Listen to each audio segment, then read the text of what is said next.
제 분야가 고용하고 노동 분야라서 그 분야를 중심으로 말씀을 드리겠습니다. 이 분야는 뭐 여러분들이 다 잘 아시는 분야라 사실은 제가 그 토론 자료를 중심으로 말씀드리겠는데요.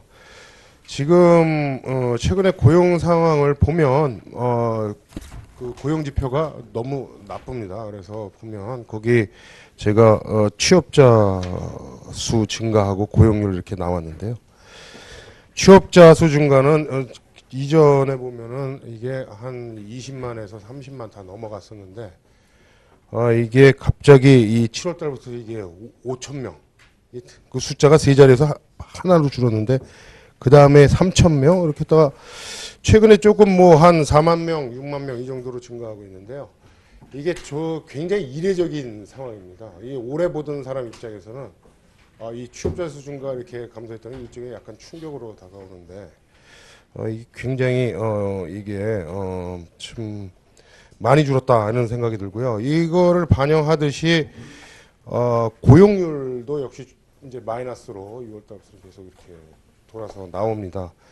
반면에 실업자는 계속 이제 굉장히 높은 위치를 유지하고 있고 전년 대비 한 0.3% 정도 증가한 걸로 이렇게 나오고 있습니다. 그리고 요즘 이제 실업률을 또 이제 확장 실업률로 이렇게 정의를 하거든요. 그러니까 이제 실망 실업자들이 많으니까 이 사람들로 실업률로 표시하면 그 표에 보면 전체가 2018년 10월 1일 한 11.1% 되고 청년은 심각해서 한 22.5% 정도로 이게 이제 통계청의 공식 통계입니다.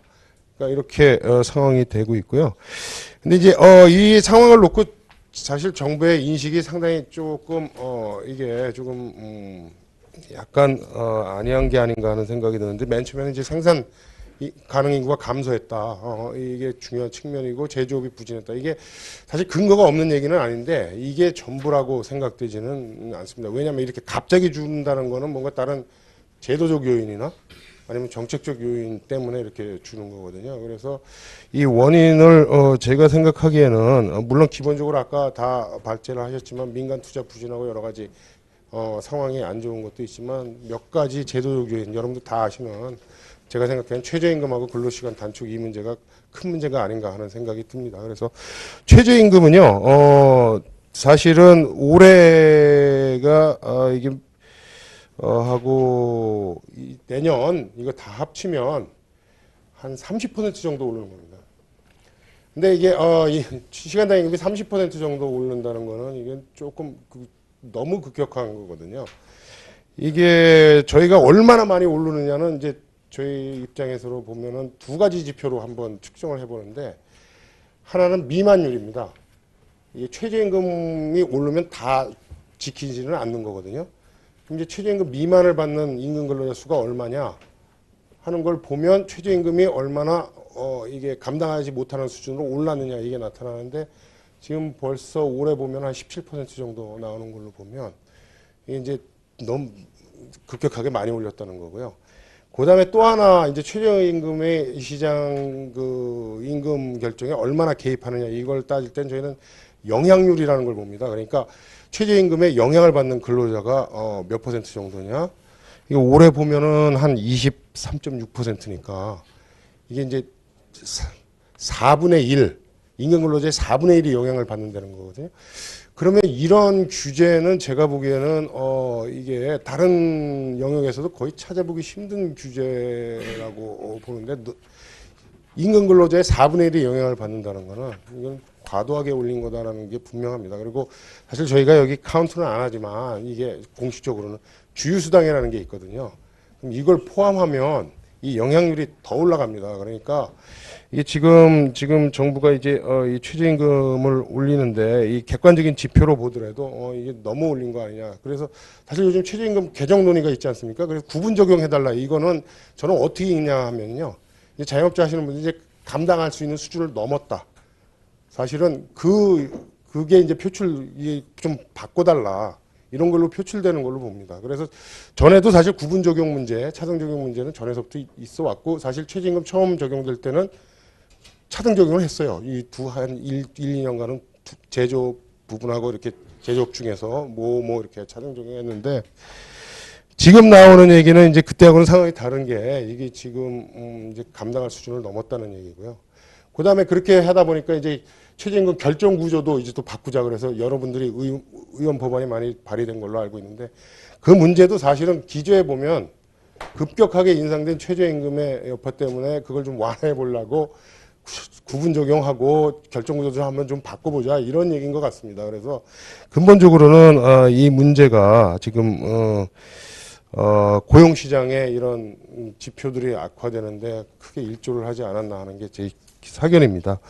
그 다음에 근로시간 단축도 이게 이제 물론 단계적으로 적용이 되긴 하지만 이게 근로시간 단축이라는 게 종전에 68시간 체제에서 52시간 체제로 16시간을 이제 줄인 거거든요. 이것도 어떻게 보면 전에 나오던 입법 논의에서 굉장히 급격하게 또 옮겨간 겁니다. 전에 뭐 이제 유예기간 두고 또 60시간 갔다가 뭐 이렇게 가는 식으로 했었는데 지금 이래서 이것도 사실 부작용이 나오고 사실 그리고 이거와 관련해서 이제 좀 완화할 수 있는 게 탄력 근로제 이 문제가 조금 이제 지금 3개월에서 예를 들면 이 기간을 연장을 해서 뭐 6개월에서 1년으로 연장을 한다 이러면 좀 이제 그동안에 이제 버퍼가 생겨서 이게 좀 할 수 있을 텐데 지금 그 논의가 이제 중단이 된 상태라 이 문제도 사실 크게 기여를 한 것 같고요.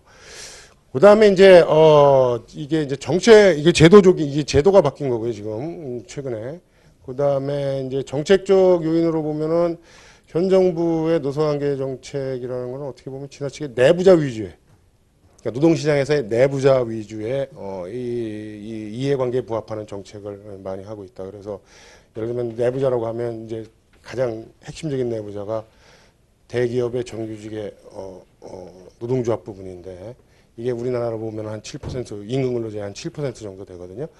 근데 이제 이게 내부자 이익에 영합하는 정책이다 하는 게 제 생각입니다. 그래서 지나치게 그쪽의 이익에 부합하는 정책을 피다 보니까 이게 어떻게 되냐면은 이게 노동시장 이중구조가 그렇게 되면 더 심화돼요. 이게 한쪽으로는 더 좋아지고 한쪽으로는 거기에서 못 들어간 사람은 더 탈락되고. 근데 이게 이제 민간 부부 이게 확대되다 보니까 요즘은 이제 노사관계에서 이게 어떻게 보면은 민간 부분의 고유한 인사 영역이나 이런 데까지 이제 이게 영향을 받는 이런 현상으로 벌어지고 있어서 상당히 조금 이런 게 계속 된다면 이게 우려되는 현상이 아닌가 하는 생각이고요. 그래서 이게 지금 일자리가 안 늘어나면 제가 보기엔 일자리가 잘 안 늘어나는데 저 아까 보니까 뭐 저기 현대경제연구원에서는 9만 명 정도로 예상을 하셨는데 그 정도 되는데 일자리 질이 좋아질 리가 없고요. 일자리가 그렇게 느는데 소득 분배가 좋아질 리가 없습니다. 이거는. 거기 그래프에 보시면 사실 지금 이 소득 며칠 전에 발표된 거지만 1분위, 2분위 다 소득 증가에 떨어졌잖아요. 이게 나머지 분위는 올랐지만 그래서 이게 제가 생각하기에는 일자리가 적어도 한 20만 명에서 30만 명 사이로 증가가 돼야 이게 이제 고용 지표도 그런 균형 상태를 유지하고 이렇게 쭉 갈 텐데 지금 그게 안 된 상태라 앞으로 이게 내년에도 이 정책 기조가 바뀌지 않으면 크게 달라질 것 같지는 않습니다. 그래서 내부자 위주로 정책을 하면요, 이 신규 채용 이런 것들이 줄어들기 때문에 좀 동태적으로 보면 비정규직 전환하고 이런 거 다 좋은 정책인데 이게 그렇게 되면 이제 뭐가 문제가 되냐면 신규 채용이 줄어들거든요.